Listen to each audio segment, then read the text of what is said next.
All right, we're here this afternoon in State of Florida versus Donna Adelson, 2023 CF 3226. Counsel of record as to each party may make their appearances. Georgia Kappelman and Sarah Catherine Dugan for the state. Marisol Descalzo on behalf of Donna Adelson, who's present in court and seated to my left. Mr. Pimentel, Mr. Toomey, go ahead.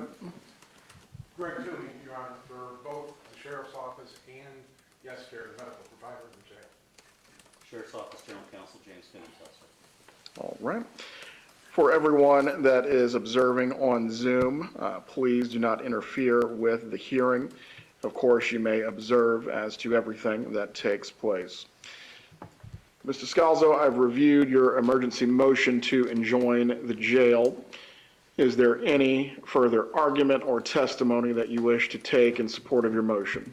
Your Honor, I'll just add to supplement to my motion, which was filed last week, that we are now on day 22 of direct observation. Mrs. Adelson continues unable to participate in her defense. She's not permitted any papers. I cannot mail her anything.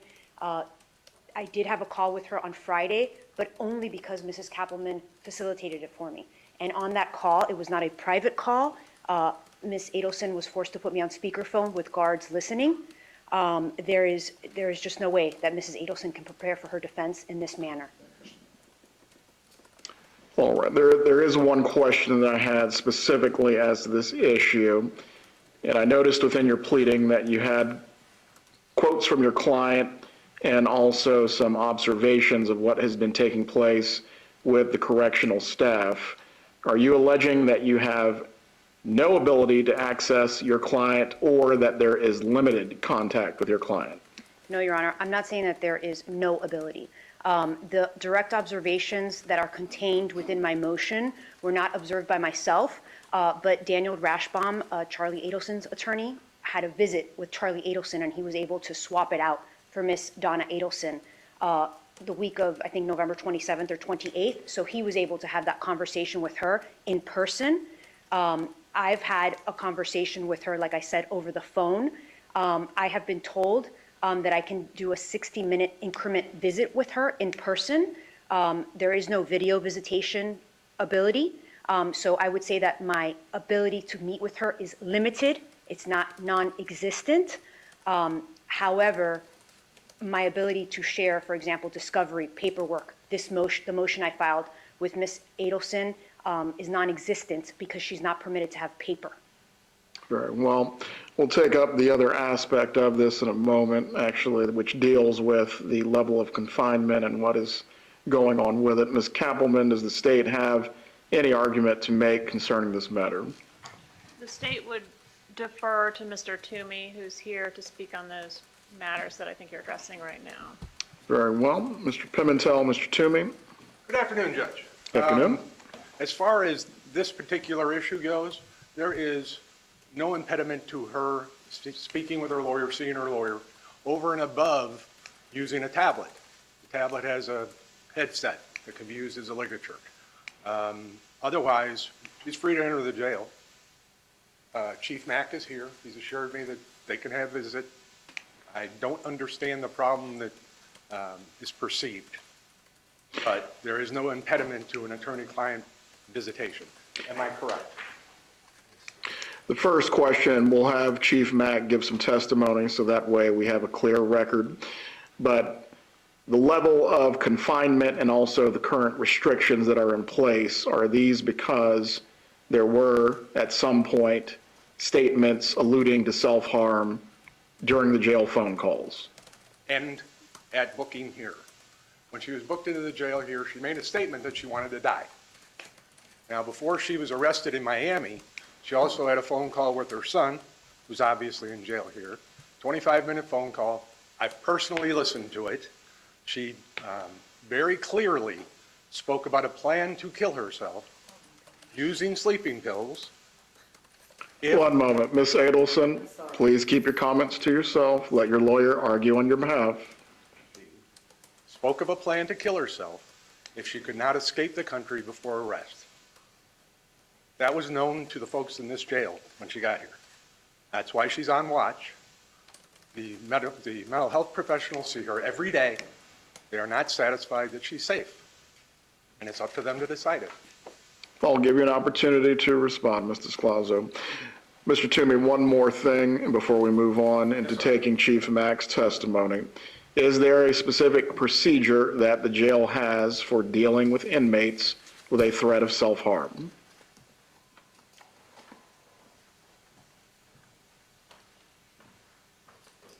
Chief Mack, let me swear you in. Do you swear or affirm the testimony you're about to give will be the truth? Yes, sir. If you can explain to me what the procedure is, Chief Mack, and from there, Mr. Toomey, Mr. Pimentel, I'll allow you to direct Chief Mack on any other matters you believe to be pertinent. Go ahead, sir. Okay. Anytime anyone makes a statement or we get evidence of someone wants to actually harm themselves, they're placed on direct observation. On direct observation, they receive a smock as well as a suicide blanket. And they're placed in an isolated room. It's just direct observation is what it really is.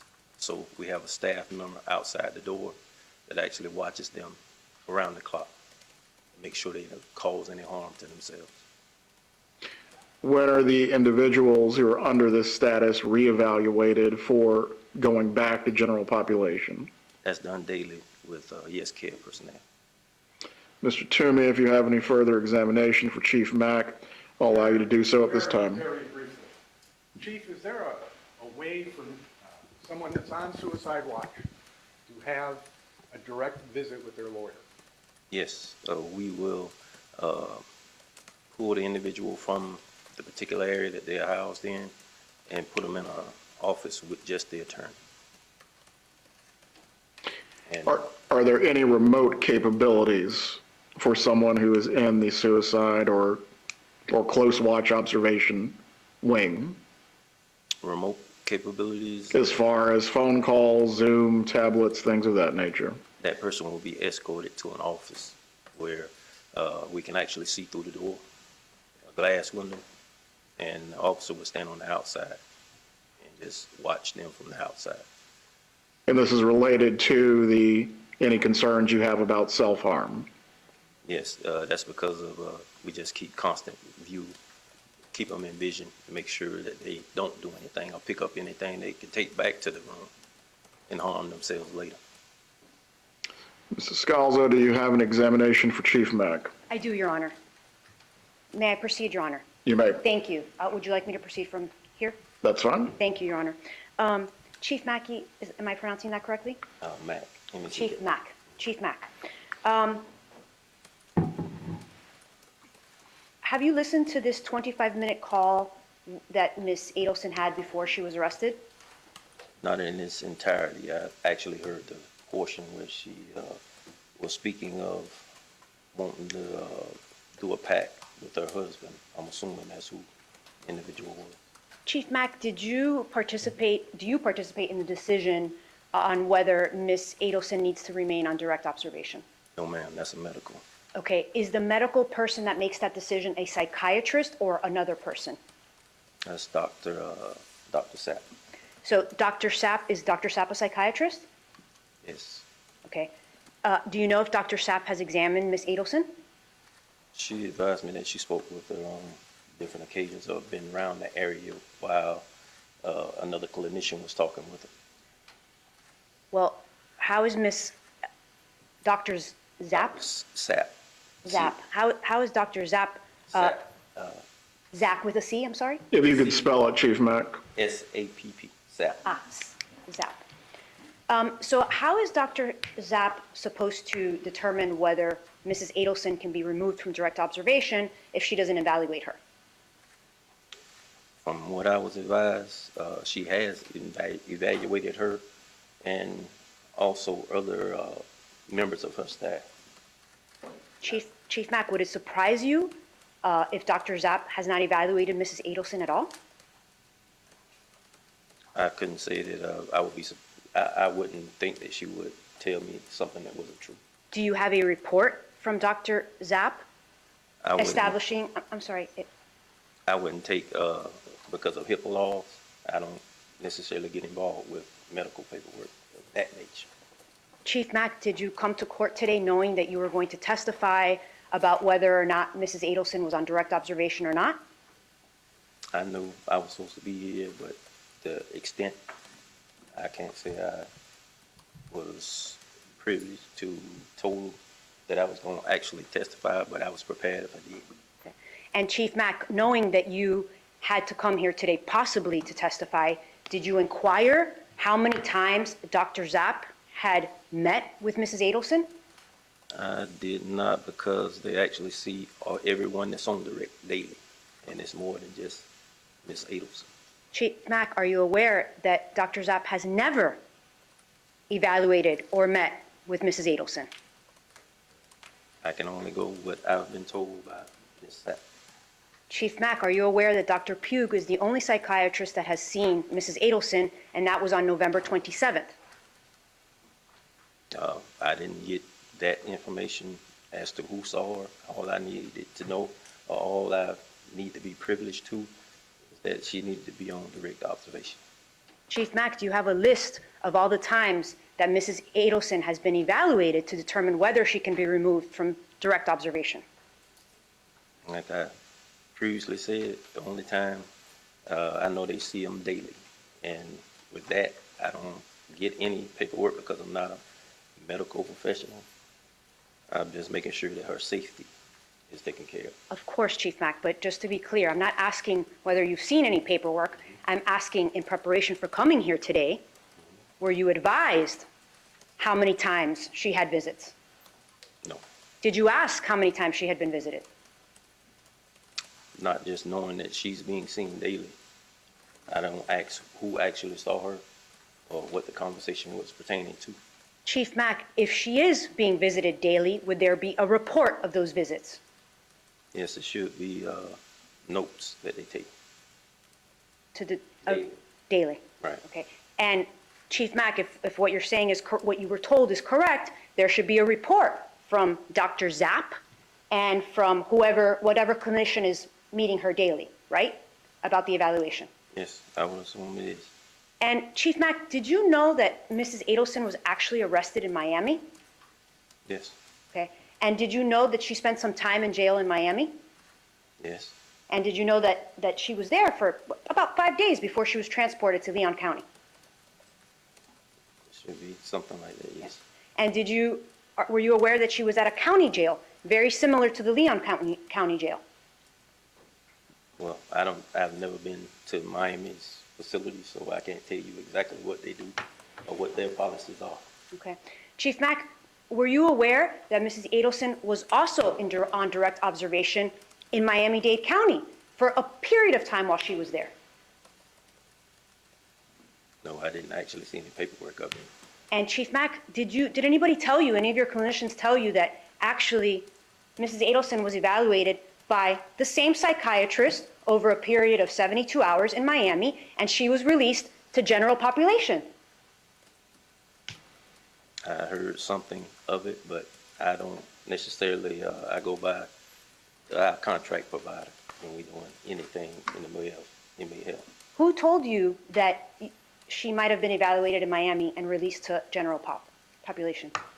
It was just something that was said. I think she may have spoken to an officer and said it. Chief Mack, if she would have spoken to a clinician about that, you wouldn't know about that, right? Because that's HIPAA? I wouldn't have known about it because I didn't speak to my clinicians. I just speak with them about Ms. Adelson in general. What general conversations are you having about Mrs. Adelson with your clinicians, Chief Mack?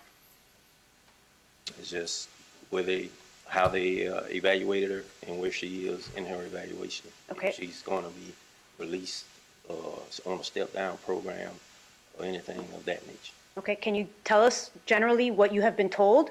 What was her evaluation like? When will she be stepped down? What's happening? That's something that they will tell me when that occurs, in the way of when she feels as though that Ms. Adelson is at that stage in the process. She will inform me of the step-down process. Who is she? That's either of the Yes Care personnel. Normally, Dr. Sapp, Dr. Pugh, or Ms. Smith, Ms. Richardson, Tori Richardson. Okay. So it's Ms. Richardson, Dr. Pugh, and Dr. Zapp. Those are the three people you're communicating with about Mrs. Adelson's treatment or step-down process? Periodically, I have a captain that actually is over medical, but I go through medical frequently. Chief Mack, what did you do to prepare for today's hearing? I actually just looked at some of the notes, even read the allegations concerning what Ms. Adelson was actually, I think it was more your allegations of what occurred in the facility. What notes did you review before you came here, Chief Mack? Other than looking at event logs, pretty much that was the extent of it. What are event logs? Event logs, what the officers said, that actually on direct observation, and documents what's happening while she's on direct observation. Has there been anything that stood out to you in those event logs that the officers are leaving behind? Mr. Scalzo, before this continues on, I want this to remain focused on the subject matter of the motion itself. This is not a deposition. If you have further examination, I'll allow you to finish. Thank you, Your Honor. Chief Mack, are you aware that the only person that has been communicating or evaluating Mrs. Adelson since the one time on November 27th that Dr. Pugh saw her is Ms. Richardson? Richardson. I'm not aware of who all. I know Ms. Pugh's seen her once, twice. I'm not sure, but it's just I'm getting information from my HSA and Dr. Sapp. So to go back, you're saying Dr. Zapp has personally told you that Dr. Zapp has visited Mrs. Adelson? She told me she was in the area with Ms. Adelson. I don't know, because I wasn't present, as to what occurred during that meeting. So what does it mean she's in the area? That she was around? Yes, ma'am, that's what she advised me, that she was around. Did you interpret that to mean that she evaluated Mrs. Adelson or that she was around Mrs. I Adelson? interpreted it as she being present in the area. Okay. Thank you, Your Honor. No further questions. Mr. Toomey, and a redirect. Perhaps two. Chief Mack, Ms. Richardson, is she a mental health counselor? Yes, sir. All right.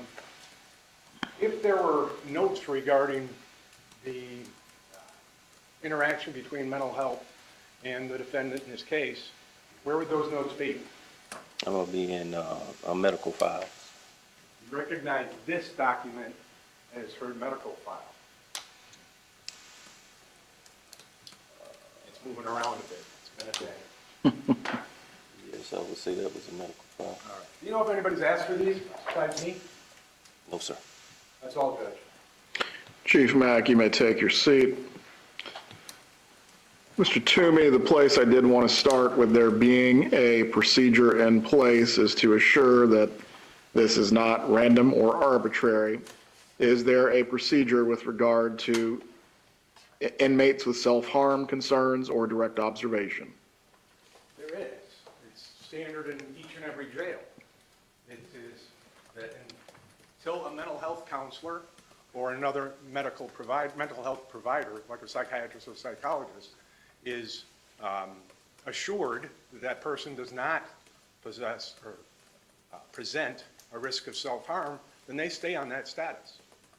And they figure out where that status is by charting daily. A mental health counselor sees her. Have you been able to provide a copy of either the policy or the patient file to Ms. Adelson's attorney? I haven't been asked. I can tell you, before this motion was written, no one has asked for these medical records because I am the final arbiter in this state for this client. I decide whether the records are going out. Very well. Moving on to the second issue that this raises, Mr. Scalzo, there is a very specific separation of powers issue that this poses for the court. The sheriff runs the jail, I run my courtroom. the DCAs have been fairly clear when it comes to the court essentially directing medical care, what goes on in the facility. It's basically a no-no without an actual violation of the Constitution. What is my authority to actually step in the situation and give you what you're asking for? Your Honor, I believe that there has been a violation of the Constitution here. There is, Ms. Adelson and I have not been permitted to talk behind this glass wall that they're speaking of. The first time we spoke was Friday. She was on speakerphone, I was on speakerphone, and she was sitting with a guard seated next to her. And the only way that that call was facilitated was because Ms. Georgia Kappelman was nice enough to call the jail and arrange it. I have called the jail repeatedly over the past 22 days, begging to be permitted to either speak to Mrs. Adelson or for Mrs. Adelson to speak to me, and no one responds. As to Mr. Toomey's response that nobody has called him, nobody has asked him for records, I tried calling the general counsel's office repeatedly in the past week to try to resolve this issue. I understand what's being said today in court, and like I said in my motion, I understand that there's separation of powers, and I understand that the court is limited in what they can do in directing the jail. But I think that one thing that Your Honor can do is, you have heard that the jail, and Mr. Toomey said, he's the arbiter in this state. All jails run the same. The jail in Miami-Dade County cleared Mrs. Adelson, a psychiatrist, a mental health professional that works for the state, that works for the Department of Corrections, has said that she is not required to be on direct observation. She comes here and all of a sudden that changes. So I feel that there's some sort of disconnect, and I think that there needs to be a third party evaluating her to make the determination. And I think that that's not an unreasonable ask. That's something that the jail can accept, and I think the state is not opposed to that. So that's what I'm asking the court, to allow me to bring in my own mental health professional to evaluate Mrs. Adelson and make a determination whether or not she is a suicide risk, or for the jail to accept the determination or speak to the jailers in Miami-Dade County that observed her and made a completely different determination about her mental state. Mr. Toomey, Mr. Pimentel, what administrative remedies are actually available to inmates absent the court stepping in? Well, that is a key question when it comes to injunctions. That's Yes. what we thought. There are two means. First, that there's a grievance procedure in the jail that can and must be followed. Second, there is always civil suit, either in this courthouse or the fancy courthouse up the street. So there are legal avenues in place that preclude the entry of an injunction. There was something that was just said. I am not the arbiter for the state. I am for this client in the jails that they have in this state when it comes to sending out the medical records. It's either by release or by subpoena. The authority is there. Mr. Pimentel, do you have anything further to argue on behalf of the sheriff? Well, Your Honor, I need to put something on the record first. James Pimentel, General Counsel for the Sheriff's Office. I've been Sheriff McNeil's General Counsel for almost 7 years now.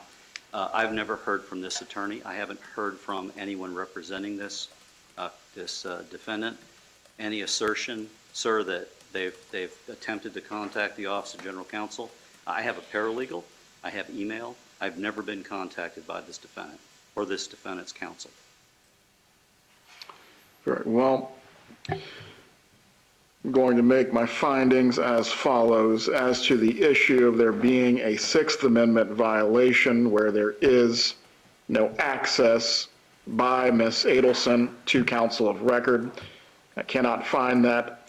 However, Ms. Adelson being able to confer with counsel privately, Mr. Toomey, Mr. Pimentel, is there an ability to make accommodation for that even in the observation wing? Yes, Your Honor, there is. Chief Mack and I will work to ensure that we have a protocol, Your Honor. Very well.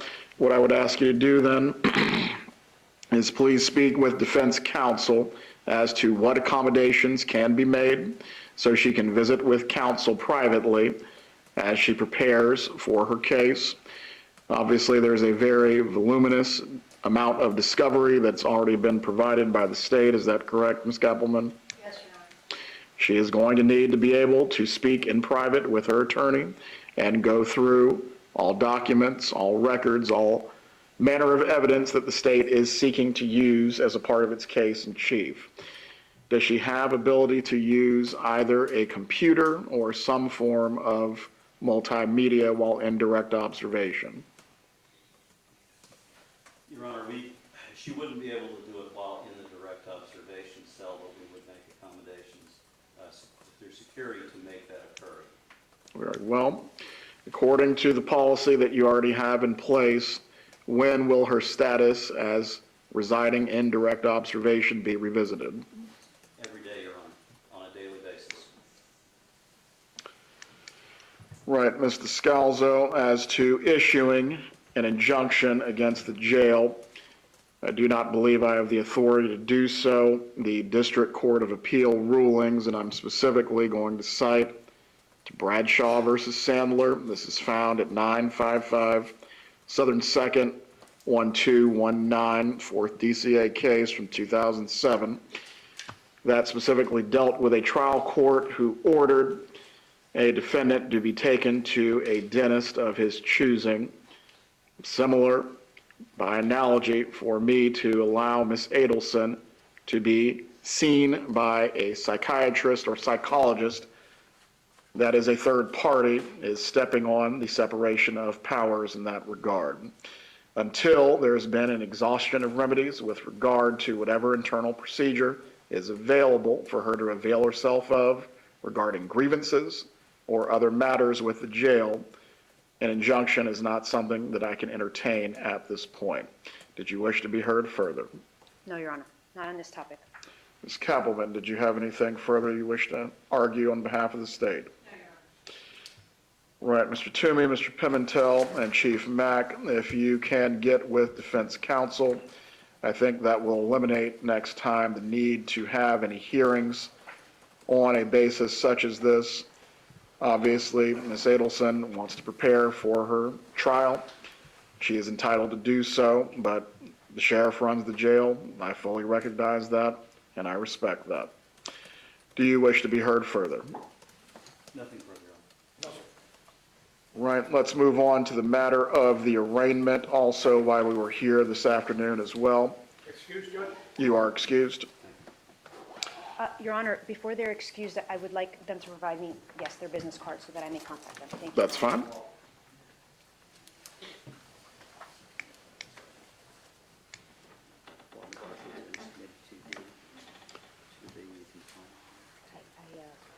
wrote to you on LinkedIn because I couldn't find you in the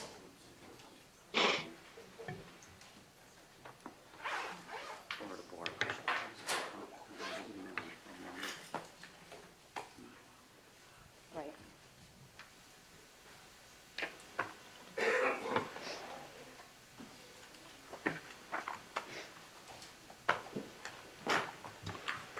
Right, as to the matter of the arraignment, does your client waive the reading of the indictment? Yes, Your Honor. How does she plead? Not guilty, Your Honor. Not guilty plea is entered for the record. While we're here, we might as well have a brief case management as well. Ms. Kappelman, I believe you stated you've already provided discovery to the defense. Yes, Your Honor. Mr. Scalzo, realistically, how much time do you think it's going to take you to go through what you've already received? Your Honor, as long as I have access to Mrs. Adelson, as has been stated here in court, and she has access to be able, as you know, there's recordings in this case, and as long as she's able to listen to them and we're able to listen to them together, we plan to proceed to trial promptly.